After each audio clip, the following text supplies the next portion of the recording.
Molitva svetog vladike Nikolaja Velimirovića za srpski narod. Spasi, Gospode, narod svoj i spasi mene.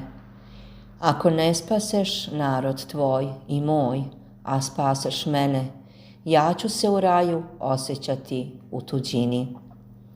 Usliši, Gospode, molitvu pravednika tvojih, Save i Nemanje, te grešni narod spasi tvoj, iako je grešan. Kako si spasavao Jerusalim od neznabožaca i krivokletnika, tako spasi i Beograd od bezvernika, da se glasi spasenje od tebe, a ne od ljudi.